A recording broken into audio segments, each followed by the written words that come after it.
प्यास काटने से हमें आंसू क्यों आते हैं? एक ऐसा पत्थर जो कि जिंदा है। कोरियन लोग अपने आप को रोज 30 थप्पड़ क्यों लगाते हैं? और क्या होगा अगर हमारे पास बोन्स नहीं होते तो? जानने के लिए बने रहना वीडियो के एंड तक। नंबर 20, एक चोर ने चोरी के इंटेंशन से अपने फेस को पूरा डार्क ग्रीन पेंट कर दिया ताकि कोई पहचान न पाए, और उसके बाद रशिया के एक ट्रेन स्टेशन में उसने एक महिला का पर्स चुरा लिया और वहाँ से भाग गया। और ये 23 साल के ये आदमी को पुलिस ने बस 14 मिनट के अंदर ही पकड़ लिया, क्योंकि पूरी सिटी में बस एक ही आदमी था ग्रीन कलर के फेस वाला, क्योंकि ये आदमी चोरी करने के बाद अपना फेस वॉश करना भूल गया। क्या गुंडा बनेगा रे तू? नंबर 19, ये फैक्ट आपके बहुत काम आ सकता है अगर कभी भी एक्सीडेंट होता है और अगर आपकी उसमें थोड़ी सी गलती है या बिल्कुल भी गलती नहीं है तो आपको स्टार्टिंग में जाके सॉरी नहीं बोलना चाहिए, क्योंकि सॉरी वर्ड आपको ही दोषी बताता है। और अगर ये मैटर बढ़ जाए और कोर्ट में जाए तो फिर लोग आपके सॉरी को आपके अगेंस्ट यूज कर सकते हैं, और बस झगड़ा खत्म करने के लिए बोला गया सॉरी आपको बहुत बड़ा जुर्माना भरा देगा। और ये बस मैं ऐसे ही नहीं बोल रहा हूँ, कई लोगों के साथ ऐसा हुआ भी है। नंबर 18, आपको टाइटैनिक मूवी के बारे में तो पता ही होगा। तो टाइटैनिक मूवी के एंड सीन में एक क्लॉक दिखाई जाती है और उस क्लॉक में 2:20 होते हैं, और ये एग्जैक्ट टाइम है जब रियल टाइटैनिक डूबी थी। रियल टाइटैनिक रात के 2:20 पे सिंक हुई थी। कितनी डिटेल्ड मूवी है ये, इसलिए ये एक मास्टरपीस कही जाती है। नंबर 17, एक आदमी ने एक बार अपने डेथ को फेक किया, यानी सबको ऐसे बताया जैसे कि वो मर गया, पर असल में वो जिंदा है, और वो भी बस ये देखने के लिए कि उसके मरने के बाद उसके अंतिम संस्कार में कितने लोग आते हैं। और सैडली बस एक ही जन आई और वो थी उसकी माँ। नंबर 16, ये एक बायोलॉजिकल फैक्ट है कि जितना बड़ा आपका दिमाग होता है उतनी बड़ी ही आपकी उबासी होती है। उबासी दरअसल आपके दिमाग को रिफ्रेश करने का काम करती है, और इसी वजह से जितना बड़ा ब्रेन होता है उतना टाइम रिफ्रेश करने में लगता है। नंबर 15, जो लोग घोड़े को पालते हैं उन्हें पता होगा कि हॉर्स के जो फीट होते हैं उसे हर मंथ काटना पड़ता है। मतलब फीट नहीं बल्कि हॉर्स के पैरों में हमारे नाखून जैसा ही एक पार्ट होता है जो कि इसके पैरों को चोट से बचाता है। और अगर हम कभी भी हॉर्स के ये नाखून नहीं काटेंगे तो क्या होगा आप अपनी आंखों से देख लो, हॉर्स के नाखून ऐसे रैंडमली बड़े होने लगेंगे जो हॉर्स को नुकसान भी पहुंचा सकते हैं। नंबर 14, इंसानी दिमाग की सेंस की पावर बहुत ज्यादा होती है, और इसी वजह से जब आप सोते हो तब भी वो एक्टिव होता है। और अगर सोते समय आपको कोई देखता है तो ह्यूमन माइंड उसे आसानी से सेंस कर सकता है, पर वो कौन है ये नहीं बता सकता, क्योंकि आपकी आईज क्लोज होती है, और इसी वजह से ब्रेन उस प्रेजेंस का इमेज नहीं बना पाता, और इसीलिए आपको पता नहीं चलता कि आपको कोई देख रहा है। नंबर 13, अगर हम पूरे वर्ल्ड के बीचेस और बस ऑस्ट्रेलिया के बीचेस को नंबर में कंपेयर करें तो ऑस्ट्रेलिया जीत जाएगा, क्योंकि ऑस्ट्रेलिया जैसी बस एक कंट्री में 10,685 बीचेस हैं। यानी अगर आप रोज एक नए बीच पे घूमोगे तो आपको 29 इयर्स लग जाएंगे सारे बीचेस घूमने में, और ये हम बस एक कंट्री ऑस्ट्रेलिया की बात कर रहे हैं। नंबर 12, ये एक साइकोलॉजिकल फैक्ट है कि अपने बॉडी के सामने कोई ऑब्जेक्ट पकड़ के रखने से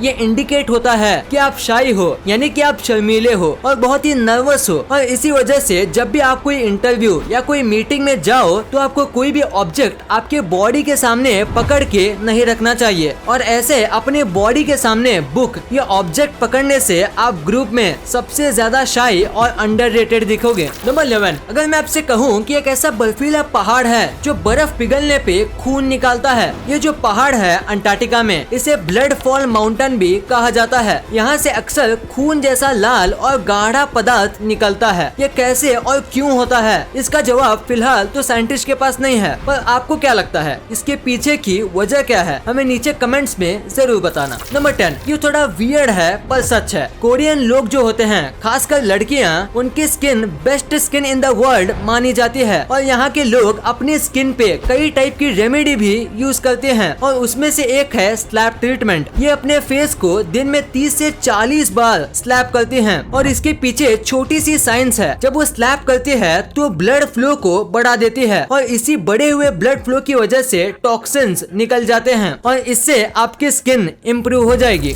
नंबर 9, क्या आपको स्विमिंग आती है? अगर नहीं तो एक टाइम था जब सबको स्विमिंग आती थी, आपको भी, और वो टाइम था जब आप 4 से 7 महीने के बच्चे थे। और इसका रीजन है नेचुरल इंस्टिंक्ट। बचपन में यानी कि जब हम मंथ ओल्ड होते हैं तो हम दिमाग से काम नहीं करते, हम काम करते हैं हमारे नेचुरल इंस्टिंक्ट से, जैसे कि बाकी सारे जानवर करते हैं। तो इसी वजह से स्विमिंग करना एक ह्यूमन का नेचुरल इंस्टिंक्ट है और इसी वजह से जब हम बच्चे होते हैं तो हमें स्विमिंग करना आता है, पर बड़े होते होते हम भूल जाते हैं और फिर हमें सीखना पड़ता है। नंबर 8, क्या आपको दुनिया के सबसे लॉन्गेस्ट एंगेजमेंट के बारे में पता है? नहीं तो वो थी 67 इयर्स लंबी और ये एंगेजमेंट थी ऑक्टाविया गुइलान और एड्रियाना मार्टिनेज के बीच। इनकी एंगेजमेंट तो 15 साल की उम्र में ही हो गई थी, जो पहले एक नॉर्मल एंगेजमेंट एज थी, पर उनकी शादी बहुत सारे रीजंस की वजह से नहीं हुई और फाइनली 67 इयर्स के बाद अभी जब ये 82 इयर्स के थे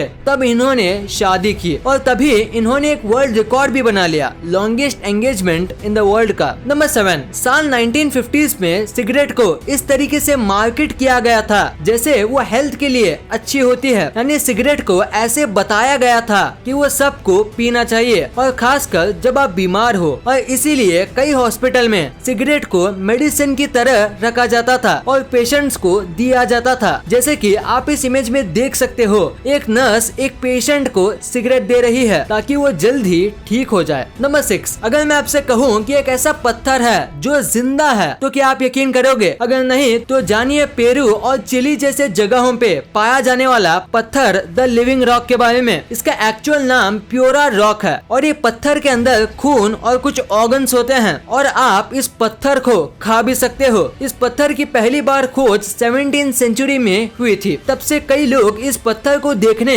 आते हैं और कई लोग इस पत्थर को अपने साथ घर पे भी लेके जाते हैं। नंबर 5, साल 2011 में जापान में एक अर्थक्वेक आया था। वैसे तो जापान में अर्थक्वेक आना कोई बड़ी बात नहीं, क्योंकि हर साल जापान में कई सारे अर्थक्वेक आते हैं, पर ये आज तक का जापान में आया सबसे खतरनाक अर्थक्वेक था। ऐसा अर्थक्वेक जापान में कभी नहीं आया था। यह अर्थक्वेक 9.0 मैग्नीट्यूड का था और इसी कमाल के प्रेशर की वजह से इसने अर्थ का काफी मास शिफ्ट कर दिया और इसीलिए उस अर्थक्वेक की वजह से अर्थ 1.8 माइक्रो सेकेंड स्लो हो गया, यानी उस दिन के बाद हमें 1.8 माइक्रो सेकेंड कम मिलते हैं। नंबर 4, पूरे दुनिया में जितने भी आर्मी होती है उसमें किसी को भी ये अलाउड नहीं होता कि वो अपने सीनियर के ऑर्डर को रिजेक्ट करें। उनके सीनियर के ऑर्डर मानने ही पड़ते हैं, पर ऐसा सेम केस जर्मन आर्मी में नहीं है। यहाँ के सोल्जर्स को ये अलाउड होता है कि वो चाहे तो अपने सीनियर के ऑर्डर को रिजेक्ट कर सकते हैं, पर इसमें भी कुछ रीजंस होना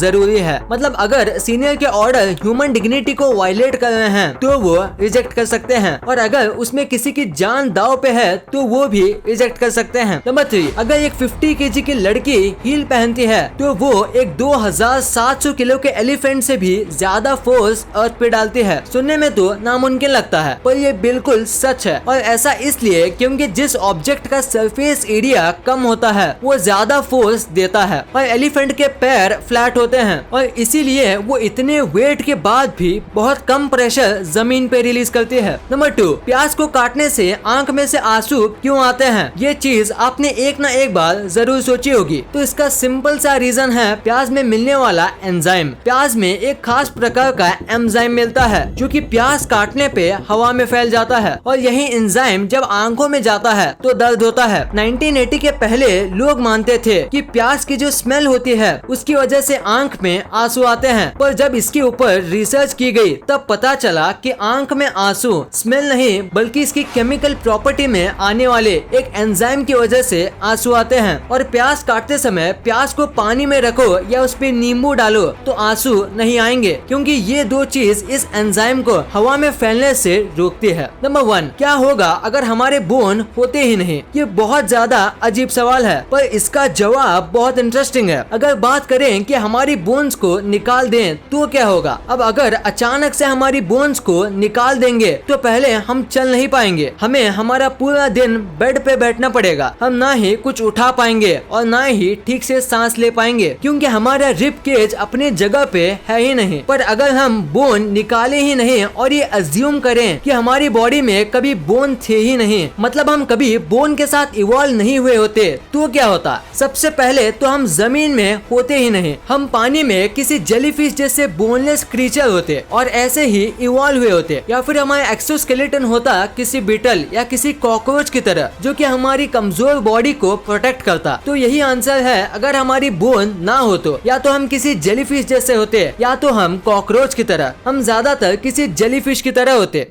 इस वीडियो को शेयर करना, क्योंकि आप ऐसी वैसी वीडियो तो शेयर कर देते हो लेकिन इन्फॉर्मेटिव वीडियो को छोड़ देते हो। तो इस वीडियो को अपने फैमिली और दोस्तों के साथ शेयर कर दीजिए। और जैसे कि आप देख सकते हो कि हमारे देश में कोविड की वजह से हालात बहुत खराब हैं, तो आपका और अपने अपनों का बहुत ख्याल रखिएगा। वीडियो पसंद आई तो लाइक करना, क्योंकि अगर यहाँ तक देखी है तो पसंद आई होगी। और चैनल को सब्सक्राइब करके बगल वाले बेल आइकन को दबाना मत भूलना। And thanks for watching this video.